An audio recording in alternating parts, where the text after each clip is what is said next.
Nakatayo ka na ba sa harap ng isang grand, sinaunang katedral, ang mga spires nito na umaabot sa langit, at nagtaka, paano ito nagsimula? Sino ang tunay na lumikha ng simbahang Katoliko?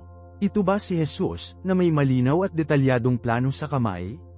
Ito ba ang Apostol Peter, ang bato kung kanino ang buong istruktura ay itatayo? O ito ay isang emperador, mga siglo mamaya, sino ang humuhubog nito sa lakas ng kapangyarihang pampulitika at ambisyon ng imperyal? Ang sagot, nakikita mo, ay mas komplikado, mas organikong, at mas malalim na tao at banal kaysa sa isang solong pangalan o isang solong sandali sa oras. Ito ay isang kwento na hindi nagsisimula sa isang palasyo ng ginto, ngunit sa maalikabok na mga kalye ng Judea at ang tahimik na pagpapalagayang loob ng mga mapagpakumbabang tahanan. Ito ang kwento ng isang radikal na kilusan na lumaki sa isang pandaigdigang institusyon, isang paglalakbay ng pananampalataya na humuhubog sa mismong kurso ng sibilisasyong kanluranin. Upang maunawaan ang pinagmulan na ito ay upang maghukay ng mga layer ng ating sariling kasaysayan, upang hawakan ang mismong puso ng pananampalataya, kapangyarihan, at banal na layunin. Kaya, simulan natin ang paglalakbay na ito ng magkasama, hindi sa isang korona o isang trono, ngunit may isang simple, ngunit malakas na pangalan na ibinigay sa pinakaunang mga mananampalataya. Bago nagkaroon ng mga Kristiyano, bago ang krus ay naging isang simbolo na kinikilala sa buong mundo, ang mga tagasunod ni Jesus ng Nazareth ay kilala ng ibang pangalan. Sila ay tinawag na mga tao ng The Way. Nakikita natin ito na isinangguni sa aklat ng mga gawa, kapag si Saul, bago ang kanyang sariling dramatikong pagbabalik loob, ay humingi ng pahintulot upang pagyusig ang sinumang kabilang sa daan. Ang pangalang ito, Hodos, sa orihinal na Greek, ay hindi isang pamagat ng institusyon, ito ay isang malalim na pagpapahayag ng pagkakakilanlan. Nangangahulugan nito na sila ay nasa isang landas, isang paglalakbay, isang tiyak na paraan ng pamumuhay na nagtatakda sa kanila mula sa mundo sa kanilang paligid. Ang mga ito ay hindi isang relihiyon ng mga komplikadong ritual na isinagawa sa napakalaking mga templo, ngunit ang isang pananampalataya ay nabuhay sa pang-araw-araw. Ang kanilang mga katedral ay ang cramped ngunit mapagmahal na mga tahanan ng mga kapwa mananampalataya. Ang kanilang credo ay ang buhay at mga turo ng Panginoon na kanilang sinundan. Isipin ito sandali.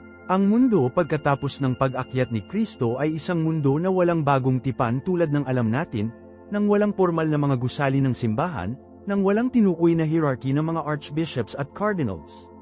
Nagkaroon lamang ng hilaw, malakas na memorya ni Jesus, ang patuto ng mga lumakad kasama niya, at ang electrifying pagkakaroon ng banal na espiritu. Ang unang iglesia, tulad ng inilarawan sa mga gawa kabanata 2, ay isang pamayanan ng pagbabahagi ng radikal at pakikisama. Sinasabi nito, itinalaga nila ang kanilang sarili sa turo ng mga apostol at sa pakikisama, sa pagsira ng tinapay at pagdarasal. Nagkita sila sa kanilang mga tahanan, nagbabahagi ng mga pagkain, nagbebenta ng kanilang mga pag-aari upang ibigay sa sinumang nangangailangan, at ang kanilang mga numero ay lumago araw-araw. Ito ang nucleus, ang buhay, paghinga ng cell kung saan lalago ang lahat. Walang matibay, top-down na istruktura. Ang pamumuno ay organic, na nagmula sa espiritual na kapanahunan at isang pagtawag upang maglingkod, hindi isang pamagat na gaganapin.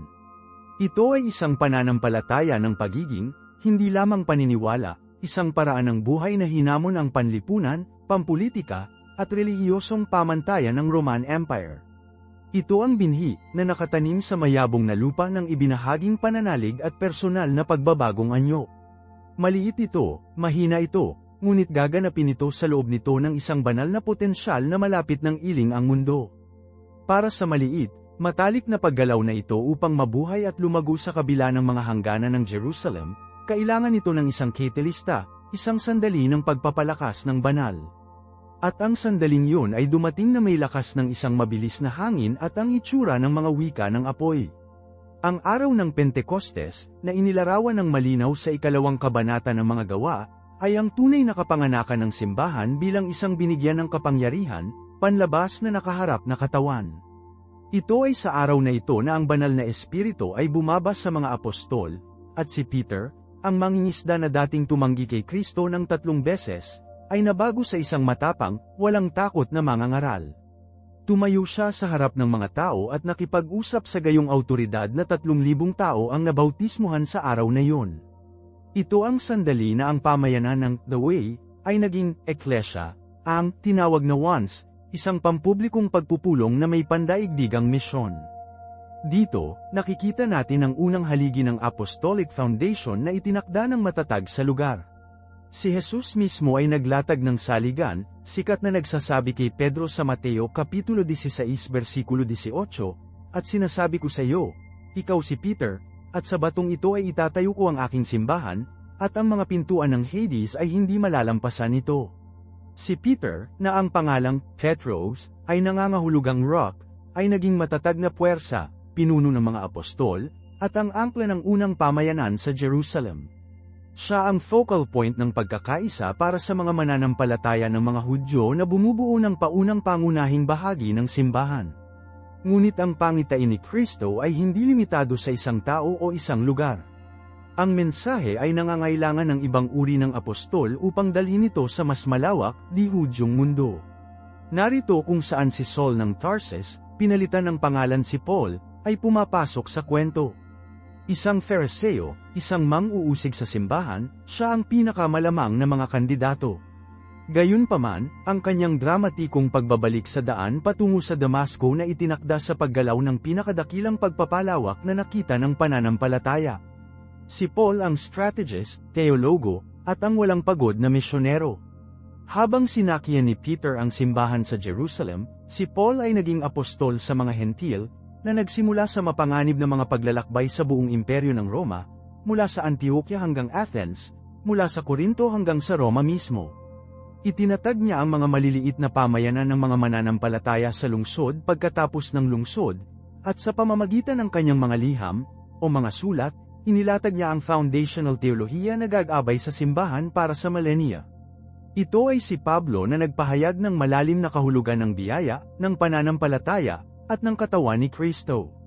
At ito ay sa kanyang mga liham, tulad ng mga sina Timothy at Tito, na nakikita natin ang mga unang palatandaan ng isang mas tinukoy na istruktura ng pamumuno na umuusbong. Habang lumalaki ang mga pamayanan na ito, nakaharap sila sa mga hamon mula sa mga maling turo at panloob na hindi pagkakaunawaan. Upang mapangalagaan ang integridad ng mensahe, inutusan sila ni Pablo na humirang ng mga matatanda, na kilala bilang presbyters, at mga tagapangasiwa, na kilala bilang mga obispo o episkopoy.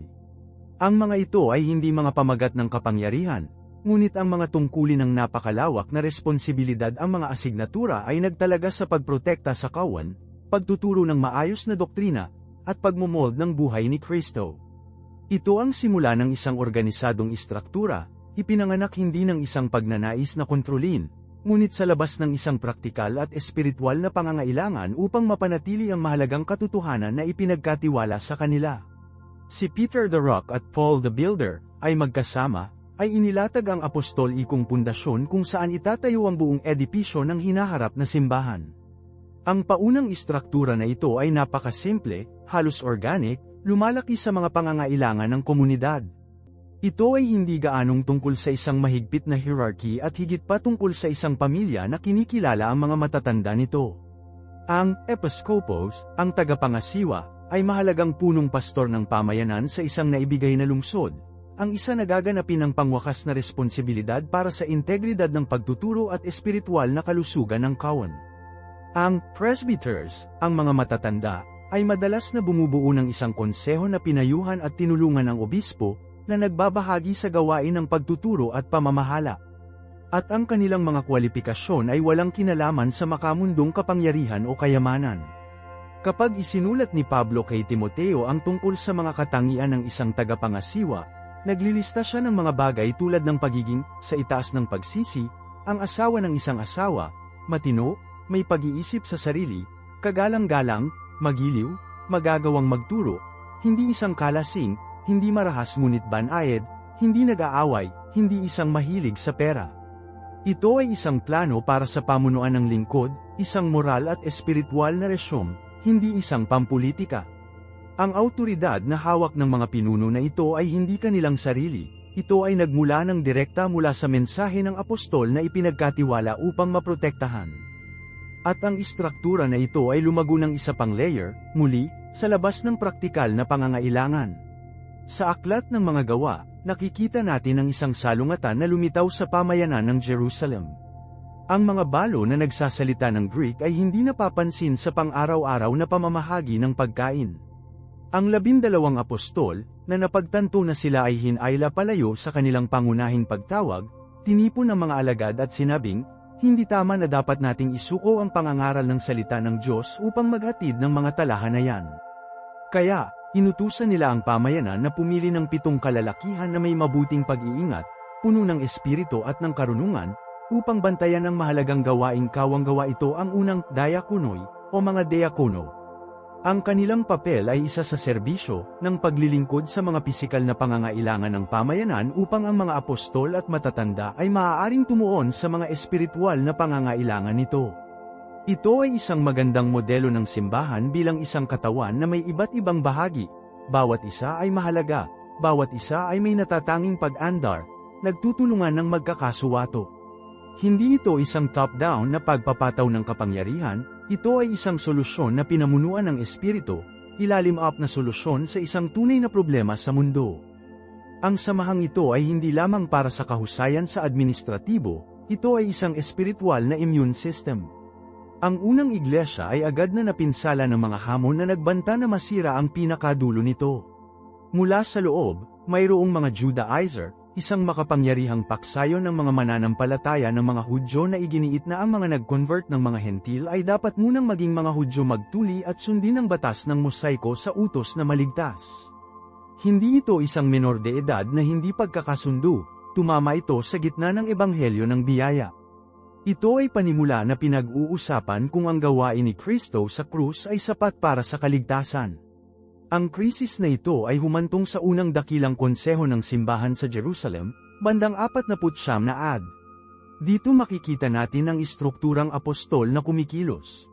Si Peter, Paul, Bernabe, at James, ang pinuno ng simbahan ng Jerusalem, ay nagtipon kasama ang mga matatanda upang debate ang isyu. Nakinig sila sa patuto, nangatwiran sila mula sa mga banal na kasulatan, at hinanap nila ang gabay ng banal na espiritu. Ang nagresultang desisyon, na ang mga Hentil ay naisave ng biyaya sa pamamagitan ng pananampalataya lamang at hindi sa pamamagitan ng mga gawa ng batas, ay isang sandali ng tubig. Inalagaan nito ang universal na kalikasan ng ebanghelyo at opisyal na binuksan ang pintuan para sa pananampalataya upang maging isang relihiyon sa mundo, hindi lamang isang sekta ng Hudaismo. Mula sa labas, ang iba pang mga pilosopikal at relihiyosong ideya ay nagsimulang tumulo, sinusubukang timpla sa mensahe ng Kristiyano. Ang mga maagang anyo ng kung ano ang tatawaging Gnosticism ay nagsimulang lumitaw. Ang mga turo na ito ay magkakaiba, ngunit madalas silang nagbahagi ng isang karaniwang thread, isang paniniwala sa lihim na kaalaman, o gnosis, bilang landas sa kaligtasan, isang pananaw sa material na mundo bilang masama at tawoli, at isang pagtanggi sa tunay na sangkatauhan ni Jesus. Ang ilan ay nagturo na si Kristo ay isang dalisay na espiritu na lumitaw lamang upang magkaroon ng isang katawan ng tao. Ang Apostol Juan ay nakipaglaban ng labis laban dito sa kanyang mga liham, na nagpapahayag, sa pamamagitan nito alam mo ang espiritu ng Diyos, ang bawat espiritu na nagkukumpisal na si Jesucristo ay dumating sa laman ay mula sa Diyos. Ang labanan na ito para sa kadalisayan ng doktrina ay isang labanan para sa kaluluwa ng simbahan. Kung si Jesus ay hindi tunay na tao, kung gayon hindi siya maaaring tunay na namatay para sa ating mga kasalanan. Kung ang material na mundo ay masama, kung gayon ang muling pagkabuhay ng katawan ay isang walang kahulugan na konsepto. Naunawaan ng mga apostol na ang ibang ebanghelyo ay walang ebanghelyo. Ito ay sa crucible ng salungatan na ang pangangailangan para sa isang malinaw, makapangyarihang linya ng pagtuturo ay naging pinakamahalaga. Ang apostolikong deposito ng pananampalataya ang mga pangunahing turo tungkol sa kung sino si Jesus at kung ano ang ginawa niya ay bantayan at ipasa, dalisay at walang pag-asa. Ang mga obispo, bilang mga kahalili sa mga apostol hindi sa kanilang natatanging autoridad ngunit sa kanilang pag-andar bilang mga tagapag-alaga ng pananampalataya, ay naging focal point ng mahalagang gawain na ito. Ang papel na ito ng obispo, ang *episkopos*, o tagapangasiwa, ay naging linchpin para sa pagpapanatili ng pagkakaisa ng doktrina sa edad ng post-apostol. Hindi ito isang power grab, ito ay isang pastoral na pangangailangan. Sa isang mundo ng walang pagprint ng mga pagpindot o instant na komunikasyon, paano malalaman ng isang mananampalataya sa Lyons kung ang isang bagong guro na dumating mula kay Alexandria ay nangangaral ng totoong pananampalataya? Maaari silang tumingin sa kanilang obispo, na nakikipag-ugnayan sa obispo ng Alexandria, na sa pakikipag-ugnay sa mga obispo ng Antioquia at Roma. Ang network ng mga obispo na ito, ang bawat isa ay inorden sa isang linya na lumalawak pabalik sa mga apostol, ay nakita bilang isang buhay na kadena ng pag-iingat para sa mensahe ng Ebanghelyo. Ito ang puso ng tinatawag nating sunod-sunod na apostolic. Hindi ito pangunahin tungkol sa paglipat ng personal na kapangyarihan, ngunit isang sunod-sunod na pagtuturo, isang sagradong tiwala. Ang ama ng unang simbahan na si Irenaeus, na sumusulat sa paligid ng 180 ad laban sa Gnostics, ay ginawa itong kanyang sentral na argumento. Mahalagang sinabi niya, inaangkin ka ng mga Gnostics na may lihim na kaalaman na ipinasa mula sa mga apostol. Ngunit maaari nating ituro sa publiko, walang putol na linya ng mga obispo sa mga dakilang simbahan, tulad ng Roma, at ipakita kung ano ang itinuro ng bukas at palagiang mula sa simula. Ang aming pagtuturo ay napatunayan, ang iyong hindi. Nagbigay ito ng isang konkreto, makasaysayang angkla para sa pananampalataya. Ang katotohanan ay hindi isang lihim na bulong sa isang sulok, ngunit isang proklamasyon ang sumigaw mula sa mga rooftop at napanatili sa pampublikong buhay at pagtuturo ng mga simbahan na itinatag ng mga apostol. Ang istrukturang ito ng awtoridad, gayunpaman, ay agad na sinubukan sa pamamagitan ng isa sa mga pinakamakabuluhang banta sa ika-2 siglo, isang mayamang may-ari ng barko at teologo na nagngangalang Marcion. Bandang 144 na ad, dumating si Marcion sa Roma at nagsimulang magturo ng isang radikal na ideya. Nagtalo siya na ang Diyos ng lumang tipan ang Diyos ng batas, puot, at paghuhukom ay isang mas maliit, may kamalian na Diyos, na lubos na naiiba sa mapagmahal, maaway na Ama na ipinahayag ni Hesukristo. Dahil dito, tinanggihan ni Marcion ang buong lumang tipan. Pagkatapos ay kinuha niya ang kanyang teolohikal na kutsilyo sa bagong tipan, na nag-edit ng anumang mga bahagi na naramdaman niya ay masyadong Hudyo. Nilikha niya ang kanyang sariling kanon, ang kanyang sariling listahan ng mga may akdang libro, nakasama lamang ang isang mabibigat na na-edit na bersyon ng Ebanghelyo ni Lucas at 10 ng mga sulat ni Paul. Para kay Marcion, ang anumang bagay na nagsalita tungkol kay Jesus bilang katuparan ng hula ng lumang tipan ay kailangang pumunta. Ito ay isang malalim na pag-atake. Pinutol nito ang pananampalatayang Kristiyano mula sa mga makasaysayang ugat nito sa Hudaismo at lumikha ng isang bago, walang ugat na relihiyon. Inilahad nito ang isang Jesus na hindi ang Mesiyas na Hudyo, ngunit isang espiritual na pagkatao na lumitaw mula sa wala kahit saan upang mailigtas ang sangkatauhan mula sa lumikha na Diyos. Ang tugon ng simbahan kay Marcion ay mabilis at mapagpas siya. Siya ay excommunicated. Ngunit ang kanyang hamon ay pinilit ang simbahan na pormalan ng isang bagay na naganap ng organiko sa loob ng mga dekada, ang pagkilala sa kanon ng bagong tipan. Ang mga Kristiyano ay gumagamit ng mga sinulat ng mga apostol sa kanilang pagsamba at pagtuturo mula noong una silang isinulat. Ang 4 na mga ebanghelyo ay malawak na nabasa at tinanggap, tulad ng mga titik ni Paul at iba pang mga apostol. Ngunit ang truncated na Biblia ni Marcion ay napagtanto ng mga pinuno ng simbahan na kailangan nilang maging malinaw tungkol sa kung aling mga libro ang nagdala ng awtoridad sa apostol at kung bakit. Hindi ito isang komite na nakaupo upang magpasya sa Biblia. Ito ay isang proseso ng pag-unawa at pagkilala na ginagabayan ng banal na espiritu sa buong simbahan. Nagtanong sila ng ilang mga pangunahing katanungan ng bawat libro. Isinulat ba ito ng isang apostol o isang malapit na kasama ng isang apostol? Tinanggap ba ito at ginamit ng karamihan ng mga simbahan sa buong mundo? Ang pagtuturo ba nito ay nakahanay sa pangunahing pananampalataya, ang panuntunan ng pananampalataya, na naibigay mula sa simula? Ang prosesong ito ng pag-ayos at pagkilala kung ano ang tunay na banal na kasulatan ay isa pang mahalagang hakbang sa pagtukoy ng mga hangganan ng Orthodox Kristyanismo laban sa pag-agos ng mga nakikipagkumpetensya na pangitain. Kinumpirma nito na ang kwento ni Jesus ay hindi isang pahinga mula sa kwento ng Israel, ngunit ang pangwakas na rurok nito. Ngunit ang mga ideya ni Marcion, tulad ng radikal na tulad nila, ay hindi bumangon sa isang vacuum. Siya ay tinapak sa isang malakas na intelektual at espiritual na kasalukuyang dumadaloy sa buong mundo ng Roma sa oras na yun, isang pananaw sa mundo na tinatawag nating Gnosticism. Ang Gnosticism ay hindi isang solong, organisadong relihiyon. Ito ay katulad ng isang koleksyon ng magkakaibang mga paggalaw ng espiritual, isang timpla ng pilosopong Greek, silangang mysticism, at wikang Kristiyano, lahat ay nakabalot sa isang sentral, nakakahimok na alamat. Sa puso nito ay isang malalim na pakiramdam ng pag-ihiwalay mula sa pisikal na mundo. Tiningnan ng mga Gnostics ang mundo na may sakit, pagkabulok nito, pagdurusa, at napagpasyahan na hindi ito maaaring nilikha ng isang perpektong mabuti at makapangyarihang Diyos. Ang material na universo, sila ay nagtalo, ay isang pagkakamali, isang kosmikong bilangguan. Ang kanilang kwento ay napunta sa isang bagay na tulad nito, ang totoo, kataas-taasang Diyos ay isang perpekto, hindi kilalang, espiritual na umiiral sa isang kaharian ng dalisay na ilaw. Mula sa Diyos na ito ay nagmula sa isang serye ng mas kaunting mga banal na nilalang. Ngunit sa isang lugar sa linya, ang isa sa mga nilalang na ito, na madalas na pinangalanan Sofia o karunungan, ay nahulog. Sa kanyang pagkahulog, hindi siya perpekto at walang alam na nilikha ng isang mas mababang pagkatao, isang Diyos na manggagawa, na tinawag ng Gnostics na demiurge. Ito ay ang demiurge na ito, ang kamalian na ito at madalas na malevolent na tagalikha, na naghuhugas ng material na mundo at nakulong ang mga banal na sparks mga taludtod ng tunay na espiritual na katotohanan sa loob ng mga katawan ng tao.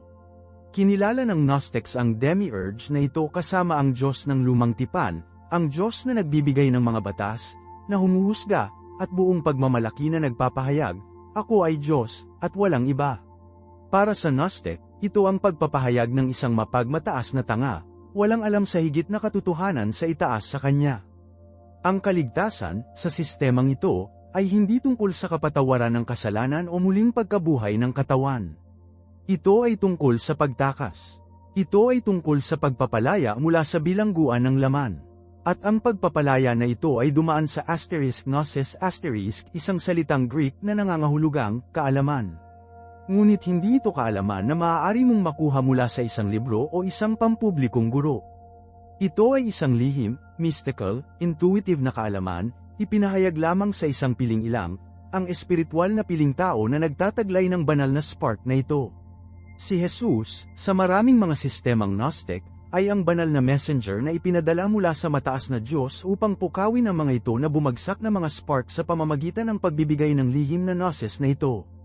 At ito ay nagdadala sa amin sa pangunahing banta ng Gnostic sa Kristyanismo.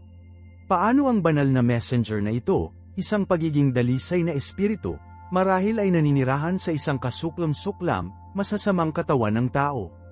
Hindi niya magawa. Maraming mga Gnostics ang sa makatuwid ay mga Datchetista, mula sa salitang Greek doko, na nangangahulugang tila o lumitaw. Itinuro nila na si Jesus lamang ay tila maging tao. Siya ay isang multo, isang espiritu na nag-asahan ng isang imahe na tulad ng tao. Hindi talaga siya kumakain o uminom. Hindi siya tunay na nagdusa sa krus. Ang ilang mga tekstong Gnostic ay naglalarawan pa rin sa kanya na lumulutang sa itaas ng krus, na tumatawa sa kamangmangan ng mga nag-iisip na maaari silang patayin siya. Ang ideyang ito ay ganap na buwagin ng pananampalataya ng Kristiyano mula sa loob. Kung si Jesus ay hindi tunay na tao, kung gayon ang pagkakatawang tao ang paniniwala na ang Diyos ay naging laman ay isang kasinungalingan. Kung wala siyang tunay na katawan, kung gayon ang kanyang pagdurusa ay isang ilusyon at ang kanyang kamatayan ay walang kapangyarihan na magbayad ng kasalanan. At pinakakritikal, kung wala siyang pisikal na katawan, walang pisikal na pagkabuhay na maguli, ang napaka-bedrock ng pangangaral ng mga apostol. Ang Gnostic Kristo ay nakakatipid sa pamamagitan ng pagbulong ng mga lihim sa iyong tainga. Ang apostoliko na si Kristo ay naging iligtas sa pamamagitan ng pagkamatay sa isang krus at tumataas mula sa isang libingan. Ito ang dalawang panimula na magkakaibang relihiyon. Nahaharap sa malaganap at mapang-akit na alternatibong espiritualidad, ang mga ama ng simbahan ay kailangang doble sa mismong mga bagay na tinanggihan ng mga Gnostics, ang kabutihan ng paglikha, ang katotohanan ng pagkakatawang tao, at ang pagiging makasaysayan ng mga kaganapan sa Ebanghelyo. Ang mga pinuno na tumaas sa hamon na ito, ang mga kalalakihan tulad ni Irenaeus, ang obispo ng Lyon sa huling bahagi ng ika-2 siglo, ay nagpahayag ng pagtatanggol ng simbahan na may napakatalino na kailanawan. Si Irenaeus ay may natatanging pananaw, sa kanyang kabataan, nakaupo siya sa paanan ng Polycarp, na siya namang naging alagad ng apostol na si Juan mismo. Kinakatawan niya ang isang buhay na link sa mapagkukunang apostol. Sa kanyang napakalaking gawain, na may pamagat na laban sa heresies, inilatag ni Irenaeus ang three-legged stool ng autoridad ng simbahan, ang mismong mga istruktura na tinalakay natin. Una, ang mga banal na kasulatan ay nagwagi siya sa 4 na mga ebanghelyo, na pinagtutuunan na tulad ng mayroong 4 na sulok ng mundo at 4 na hangin, dapat mayroong 4 na ebanghelyo, wala nang mas kaunti, na nagbibigay ng isang kumpleto at pampublikong larawan ni Kristo na sumasalungat sa mga lihim na ebanghelyo ng Gnostics. Pangalawa, ang Credo, ang Rule of Faith, isang pampublikong buod ng turo ng apostol na nagpatunay sa Diyos na Ama na makapangyarihan sa lahat bilang lumikha ng langit at lupa, at si Hesukristo bilang kanyang anak na tunay na ipinanganak, tunay na nagdusa, at tunay na lumaki mula sa mga patay. At pangatlo, sunod-sunod na apostoliko ang garantiya na ang pampublikong pagtuturo na ito ay ang tunay na isa sapagkat maaari itong masubaybayan sa pamamagitan ng isang hindi naputol na linya ng mga obispo pabalik sa mga apostol mismo, isang kaibahan sa mga guro ng Gnostic na nagsabing isang lihim, hindi maipapahayag na paghahayag. Ang sistemang ito ng banal na kasulatan, credo, at sunod-sunod ay ang immune system ng maagang simbahan, partikular na binuo upang makilala at tanggihan ang Gnostic virus. Mag-isip tungkol sa kapangyarihan ng argumento ni Irenaeus. Ang isang guro ng Gnostic ay maglibot sa bayan, na sinasabing may lihim na pagtuturo mula kay Jesus na dumaan sa isang pribadong channel. Si Irenaeus ay maaaring epektibong masabi, nakaka-interes. Ngunit masasabi ko sa iyo kung ano ang itinuturo ng simbahan sa Roma, at ang simbahan sa Efeso, at ang simbahan sa Smyrna. At lahat sila ay nagtuturo ng parehong pampublikong kwento. Bukod dito, maaari kong pangalanan ang mga obispo ng mga simbahan, isa-isa, sa isang linya na bumalik sa Peter, Paul, at John. Nasaan ang iyong listahan? Sino ang iyong mga pampublikong saksi? Ang Gnostic ay walang sagot. Ang kanilang ay isang relihiyon ng mga bulong at pribadong club, ang paniniwala ng apostol ay isang relihiyon ng pampublikong pagpapahayag at pagpapatuloy sa kasaysayan. Ang sunod-sunod na apostol na ito ay hindi pangunahin tungkol sa kapangyarihan o hierarchical autoridad sa paraang maaari nating isipin ito ngayon, ito ay tungkol sa pagiging tunay. Ito ay isang kadena ng pag-iingat para sa katotohanan, isang garantiya na ang mensahe ay hindi natampuhan. Ang bawat obispo ay isang link, natatanggap ang pananampalataya mula sa kanyang hinalinhan at sisingilin sa pagpasa nito, buo at hindi nagbabago, sa kanyang kahalili. At ano ang pananampalataya na ipinasa nila? Ito ay buod sa pamamahala ng pananampalataya, o ang credo. Ang mga maagang pahayag na ito ng credo ay ang pitch ng elevator ng simbahan. Sa isang mundo na walang malawak na pagbasa sa pagbasa o pagprint, kailangan mo ng isang maikli, hindi malilimot, at malakas na buod ng pananampalataya. Ito ang ipinagtapat mo sa iyong binyag, ang pangako ng katapatan sa Diyos ng triyon na minarkahan ka bilang isang miyembro ng pamayanan na ito. At ang bawat linya nito ay isang direktang kontrapunch sa Gnosticism. Ang credo ay nagsisimula sa Diyos na Ama na makapangyarihan sa lahat, gumagawa ng langit at lupa. Doon, sa unang sagnay, idineklara ng simbahan na ang pisikal na mundo ay hindi isang pagkakamali na ginawa ng isang masamang, mas mababang Diyos. Ito ay ang mabuting paglikha ng isang tunay na Diyos. Ito ay isang malalim na pagpapatunay ng kabutihan ng bagay, ng ating mga katawan, ng buhay mismo. Pagkatapos ito ay lumilipat kay Hesukristo, ang kanyang nag-iisang anak na lalaki, na hindi isang multo ngunit ipinaglihi ipinanganak nagdusa ay ipinaku sa krus patay at inilibing . Ang credo ay nakasalansan ng mga pisikal, nasa salat, makasaysayang pandiwa upang igiit ang katotohanan ng pagkakatawang tao. Pinangalanan pa nito ang isang hindi biblical, secular na figure si Pontius Pilato upang mabigyan ng mahigpit ang kwento sa kasaysayan ng tao, hindi sa ilang kosmiko, mitolohiya, minsan. Nag-alok ang mga Gnostics ng isang landas ng pagtakas mula sa katawan at mundo.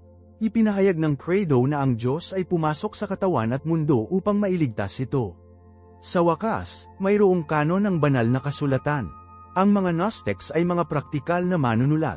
Gumawa sila ng 12 dosenang mga ebanghelyo, ang ebanghelyo ni Thomas, ang ebanghelyo ni Philip, ang ebanghelyo ni Maria, ang ebanghelyo ni Judas. Kaya bakit ang simbahan, sa ilalim ng gabay ng mga kalalakihan tulad ni Irenaeus, ay naninirahan sa 4 lamang? Ito ay hindi isang di makatwirang desisyon na ginawa ng isang komite sa isang silid na puno ng usok na mga siglo na ang lumipas, tulad ng maaaring iminumungkahi ng ilang mga tanyag na nobela. Ang 4 na ebanghelyo ni Mateo, Mark, Lucas, at John ay napili sapagkat sila ang mga may maipapakita na mga pinagmulan ng apostol at ang mga palaging binabasa at ginamit sa pangunahing mga apostol-ikong simbahan mula noong unang siglo. Sila ang mga pampublikong dokumento ng pananampalataya. Ihambing ang pagbubukas ng ebanghelyo ni Lucas sa pagbubukas ng Gnostic Gospel ni Thomas. Nagsisimula si Lucas tulad ng isang istoryador dahil sa marami ang nagsagawa upang mag-ipon ng isang salaysay ng mga bagay na nagawa sa amin, tulad ng mga mula pa sa simula ay ang mga nakasaksi at mga ministro ng salita ay naihatid ang mga ito sa amin, tila mabuti sa akin, na magsulat ng isang maayos na account para sa iyo, na maaaring magkaroon ka ng katiyakan tungkol sa mga bagay na iyong naituro. Lahat ito ay tungkol sa mga pampublikong kaganapan, nakasaksi, katiyakan sa kasaysayan. Makinig ngayon sa ebanghelyo ni Thomas, ito ang mga lihim na kasabihan na sinabi ng buhay na si Jesus at naitala ni Didymos Judas Thomas. Lihim na kasabihan, hindi isang pampublikong buhay, hindi isang makasaysayang kamatayan at pagkabuhay na mag-uli, ngunit ang kaalaman sa esoteric para sa isang panloob na bilog. Ang 2 libro ay kabilang sa 2 magkakaibang genre, 2 magkakaibang mundo, 2 magkakaibang relihiyon. Pinili ng simbahan ang mga makasaysayang salaysay sapagkat ang kanilang pananampalataya ay wala sa isang hanay ng mga matalinong kasabihan ngunit sa isang serye ng mga kaganapan na nangyari sa totoong oras, sa isang tunay na lugar, sa isang tunay na tao na kapwa Diyos at tao. Ang threefold standard na ito ang mga pampublikong banal na kasulatan, pampublikong credo, at pampublikong linya ng sunod-sunod ay nabuo ng isang magkasama na kordon na hindi madaling masira. Pinapanatili nito ang pananampalataya ng apostol mula sa pagkawasak sa dagat ng mystical spirituality na Gnosticism, na tinitiyak na ang simbahan na pumasok sa 3 siglo ay ang parehong simbahan na itinatag ng mga apostol. At mahalaga na maunawaan kung paano naiiba ang panimula ng Gnostic worldview. Ito ay hindi lamang isang menor de edad na hindi pagkakasundo sa ilang mga punto ng doktrina. Ito ay isang ganap na magkakaibang kwento tungkol sa Diyos, mundo, at ating sarili. Sa gitna ng karamihan sa mga sistema ng Gnostic ay isang radikal na dualism. Walang isang Diyos, mayroong hindi bababa sa 2. Nagkaroon ng kataas-taasang, malalang, hindi kilalang tunay na Diyos, isang pagiging purong espiritu at ilaw. At pagkatapos ay mayroong isang mas maliit, kamalian, at madalas na mapagmataas na pagkatao kung minsan ay tinatawag na demiurge, o craftsman, na sumabog sa paglikha ng material na universo. Ang demiurge na ito ay ang Diyos ng lumang tipan, ang taong walang kabuluhan na idineklara sa Genesis, "Ako ay Diyos, at walang iba." Para sa mga Gnostics, ang material na mundo ay hindi isang mahusay na nilikha na bumagsak, ito ay isang pagkakamali sa kosmiko, isang bilangguan na itinayo ng isang ignorante o malevolent jailer. Maaari mong agad na makita kung paano ito tinatamaan sa pinakaunang linya ng credo, naniniwala ako sa isang Diyos, ang Ama na makapangyarihan sa lahat, tagagawa ng langit at lupa. Iginiit ng simbahan na ang Diyos nina Abraham, Isaac, at Jacob ang Diyos ng lumang tipan ay ang parehong Diyos tulad ng Ama ni Hesukristo. Ang lumikha din ang manunubos. Walang cosmic bait and switch. Ang paglikha ay panimula mabuti dahil ang mapagkukunan nito ay mabuti. Ito ang patuloy na pagpigil sa Genesis Kapitulo 1, at nakita ng Diyos na ito ay mabuti. Para sa Gnostic, ang wastong tugon sa material na mundo ay nag-aalipusta at isang pagnanais na makatakas dito. Para sa mga Kristiyano, ang tamang tugon ay ang pagiging katiwala at pag-asa para sa pangwakas na pagtubos nito. Ang kosmikong dualism na ito pagkatapos ay na-trick sa kanilang pananaw sa tao. Kung ang material na mundo ay isang bilangguan, kung gayon ang katawan ng tao ay ang iyong personal na cell. Naniniwala ang mga Gnostics na ang ilang mga tao ang espiritual na mga piling tao. Ang asterisk numatekoy asterisk ay isang banal na spark mula sa totoo, malalang Diyos na nakulong sa loob ng kanilang mataba na bilangguan. Ang kanilang buong relihiyosong pakikipagsapalaran ay tungkol sa pagkuha ng lihim asterisk gnosis asterisk, o kaalaman, na magpapahintulot sa spark na ito na makatakas sa katawan sa kamatayan at malampasan ang mga larangan ng demiurge na bumalik sa kaharian ng dalisay na espiritu. Ang kaligtasan ay hindi isang regalo ng biyaya para sa lahat, ito ay isang plano ng esoteric na pagtakas para sa ilan. Ngayon, isipin ang tungkol sa kung paano ang pananaw sa mundo na ito ay magiging reaksyon sa mga gitnang pag-angkin ng pananampalataya ng apostol. Ang pagkakatawang tao, ang ideya na ang kataas-taasang, dalisay na Diyos ay kusang kukuha ng isang pisikal, materyal na katawan isang bilangguan ng laman na ginawa ng mas mababang demiurge. Ito ay walang katotohanan, kasuklam-suklam kahit na. Kaya, maraming mga Gnostics ang nagpatibay ng isang pananaw na tinatawag na Docetism, mula sa salitang Greek asterisk doko asterisk, na nangangahulugang tila o lumitaw. Itinuro nila na si Jesus lamang asterisk ay tila asterisk maging tao. Siya ay isang multo, isang espiritu na mukhang isang tao, ngunit wala talaga siyang katawan, hindi siya nagugutom o pagod, tiyak na hindi siya nagdurusa at nagdugo sa krus. Ang kanyang sangkatauhan ay isang ilusyon. Ito ay tiyak kung bakit ang Apostol Juan ay napipilit sa kanyang unang liham, ang bawat espiritu na nagkukumpisal na si Hesukristo ay dumating asterisk sa laman asterisk ay mula sa Diyos, at ang bawat espiritu na hindi nagkukumpisal kay Jesus ay hindi mula sa Diyos. Siya ay gumuhit ng isang linya sa buhangin laban sa mga maagang ideya ng Gnostic. At ang muling pagkabuhay ng katawan. Iyon ay kahit na mas nakakainis sa isip ng Gnostic. Bakit sa mundo nais mong bumalik ang iyong bilangguan? Ang buong punto ay upang makatakas sa katawan magpakailanman, hindi upang maluwalhati ito at muling mabuhay para sa kawalang hanggan. Ang pag-asa ng Gnostic ay para sa paglusaw ng individual sa lahat ng kosmiko. Ang pag-asa ng Kristiyano ay para sa muling pagkabuhay ng individual na tao, katawan at kaluluwa. Ito ay kung saan ang isang figure tulad ng Tertullian ng Carthage ay nagiging napakahalaga. Kumulog siya laban sa mga Gnostics, na nagpapahayag, asterisk caro salutis est cardo, na nangangahulugang, ang laman ay ang bisagra ng kaligtasan. Anong pahayag? Nagtalo siya na ang laman ay hugasan sa binyag upang ang kaluluwa ay maaaring malinis, ang laman ay pinahiran upang ang kaluluwa ay maaaring italaga, ang laman ay nilagdaan kasama ang krus upang ang kaluluwa ay maaaring patibayin, ang laman ay pinapakain ng katawan at dugo ni Kristo upang ang kaluluwa ay maaaring mapangalagaan ng Diyos. Ang katawan ay hindi isang bilangguan na makatakas, ngunit isang instrumento na matubos. Ito ang mismong sasakyan kung saan pinili ng Diyos upang mailigtas ang mundo. Ito ang dahilan kung bakit ang kritikal na pamantayan ng tatlong tiklop. Ang sunod-sunod na apostoliko ay nagbigay ng pananampalataya sa mga totoong tao. Ang credo ay nakabase ito sa mga totoong kaganapan. At ang canon ay nagbigay ng ground sa tunay, mga pampublikong dokumento na nagpatutuo sa isang Diyos na kumilos hindi sa mga lihim na bulong o mga esoterikong pangitain, ngunit sa magaspang, nasa salat, at maluwalhating katotohanan ng kasaysayan ng tao. Ang labanan laban sa Gnosticism ay isang labanan para sa kabutihan ng paglikha, ang dignidad ng katawan ng tao, at ang makasaysayang katotohanan ni Hesukristo. At ang labanan na ito para sa kabutihan ng paglikha ay napupunta mismo sa puso kung sino ang Diyos. Para sa Gnostic, ang tagalikha ng mundong ito ang demiurge ay pinakamahusay na isang ignorante, walang kakayahan na manggagawa at pinakamalala sa isang malevolent, mapagmataas na Diyos na maling naniniwala na siya ang nag-iisang tunay na Diyos. Ito ang Diyos ng lumang tipan, sa kanilang pananaw. Isang mas maliit na pagkatao, isang pagkakamali sa kosmiko.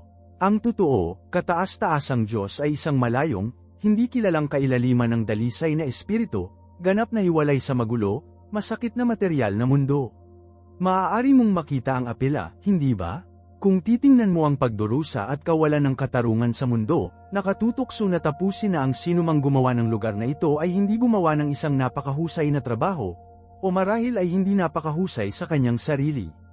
Ngunit ang pananampalataya ng Orthodox ay gumagawa ng isang mas matapang, at sasabihin ko, mas malalim na pag-angkin. Sinasabi nito na ang Diyos na lumikha ng kalangitan at mundo, ang Diyos nina Abraham, Isaac, at Jacob, ay Ama ng ating Panginoong Hesukristo. Walang split. Ang Diyos na nagsabing, hayaan ang magaan, ay ang parehong Diyos na nagsabing, ito ang aking minamahal na anak. Ang paglikha ay hindi isang aksidente sa kosmiko, ito ay isang sinasadya, mapagmahal na kilos. At kapag nahulog ito sa pagkawasak, hindi ito pinabayaan ng Diyos. Pinasok niya ito upang tabyusan ito.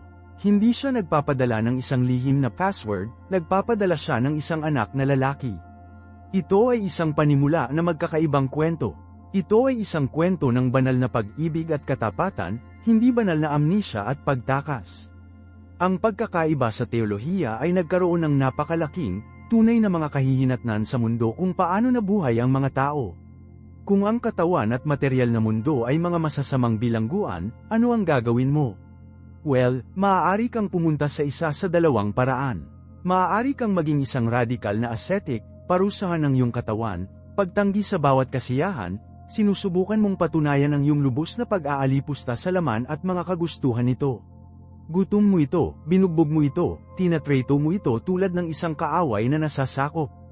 Ang ilang mga sekta ng Gnostic ay sumunod sa landas na ito. Ngunit mayroong isa pa, pantay na lohikal, at higit na nakakainis na landas, libertinism. Kung ang katawan ay isang meat suit lamang na walang kinalaman sa iyong tunay na espiritual na sarili, kung gayon ang ginagawa mo dito ay hindi nauugnay. Walang ginagawa mo sa laman ay maaaring may kintab ang kadalisayan ng iyong espiritu, na kung saan ay isang spark ng banal. Kaya, magpakasawa sa bawat pagnanasa. Kumain, uminom, makisali sa sexual na promiscuity hindi mahalaga. Gumagamit ka lang ng bilangguan, pinagtutuunan ang paggawa ng demiurge. Sa katunayan, para sa ilan, ang mapanirang moralidad ay isang tanda ng kanilang espiritual na pagpapalaya. Naririnig mo ang mga echoes ng mga apostol na lumalaban sa pareho ng mga labis na ito. Kapag isinulat ni Pablo sa mga Kolosas, binabalaan niya sila laban sa mga nagtataguyod ng isang malupit na asceticism, na nagsasabing, huwag hawakan, huwag tikman, huwag hawakan. Ang mga ito ay talagang isang hitsura ng karunungan sa pagtaguyod ng sarili na relihiyon at asceticism at kalubhaan sa katawan, ngunit walang halaga sila sa paghinto ng indulgence ng laman. Nakikita niya na ang pagparusa lamang sa katawan ay hindi malulutas ang problema. At pagkatapos, ang pagsulat sa mga taga-Korinto, isang simbahan na sinaktan ng moral na laxity, kinokontrol niya ang head-on ng libertines sa loobin. Sinasabi nila, lahat ng bagay ay ayon sa batas para sa akin, at si Paul ay nagpaputok, ngunit hindi lahat ng mga bagay ay kapaki-pakinabang. Nakita nila ang katawan bilang disposable. Paalalahanan sila ni Pablo, ang katawan ay hindi inilaan para sa sexual na imoralidad, ngunit para sa Panginoon, at ang Panginoon para sa katawan. Hindi mo ba alam na ang iyong mga katawan ay mga miyembro ni Kristo? Para kay Paul, ang katawan ay hindi isang bilangguan na parusahan o isang laruan na gagamitin at itapon. Ito ay isang templo ng banal na espiritu, na nakalaan para sa muling pagkabuhay. Nakakakuha ito ng pangunahing pagkakaiba sa kanilang pag-unawa sa kaligtasan. Para sa Gnostic, ang kaligtasan ay isang pagtakas na nakamit sa pamamagitan ng lihim *gnosis* o kaalaman. Ito ay tungkol sa pag-aaral ng lihim na mapa ng kosmiko, ang mga password upang maipasa ang mga demonyong archon na nagbabantay sa mga spheres sa pagitan ng Earth at ng espiritual na kaharian. Ito ay isang intellectual, elitist system. Kailangan mong maging matalino, sapat na sinimulan, upang makuha ang mga lihim na turo. Ngunit para sa Kristiyano, ang kaligtasan ay isang regalo, na tanggap sa pamamagitan ng pistis o pananampalataya na mas mahusay na nauunawaan bilang tiwala. Hindi ito tungkol sa pag-alam ng isang lihim, ito ay tungkol sa pag-alam sa isang tao, Hesukristo. Ito ay isang operasyon ng pagsagip na sinimulan ng Diyos, magagamit sa lahat, anuman ang kanilang talino o katayuan sa lipunan. Ang walang pinag-aralan na mangingisda at ang sopistikadong pilosopo ay nakatayo sa antas ng lupa sa paanan ng krus. Ang kaligtasan ay hindi isang palaisipan na malulutas, ngunit ang isang relasyon na may pasok, isang banal na pag-ibig na matatanggap na nagbabago sa buong tao-ibang tao, isip, at kaluluwa. Kaya, tulad ng nakita natin, ang pag-aaway sa pagitan ng Gnosticism at maagang Kristyanismo ay hindi lamang isang debate sa teolohiko, ito ay isang pangunahing hindi pagkakasundo tungkol sa likas na katangian ng Diyos, sangkatauhan, at katotohanan mismo isang labanan sa pagitan ng kaligtasan sa pamamagitan ng lihim na kaalaman at kaligtasan sa pamamagitan ng isang mapagkakatiwalaang relasyon. Nagdadala ito sa akin ng isang katanungan para sa iyo. Paano mo nakikita ang pag-igting sa pagitan ng isang eksklusibo, pagka-espiritual na batay sa kaalaman at isang kasama, batay sa pananampalataya na naglalaro sa ating kultura ngayon? Ibahagi ang iyong mga saloobin sa mga komento sa ibaba, at kung ang paglalakbay na ito sa nakaraan ay nag-spark ng isang bagay sa iyo, siguraduhin mag-subscribe at mag-ring ng bell ng abiso upang hindi mo makaligtaan ang aming susunod na video kung saan namin ay unpack ang tinatawag na nawala na ebanghelyo. Hanggang sa pagkatapos, patuloy na magtanong sa mga malalaking katanungan nito si Marco.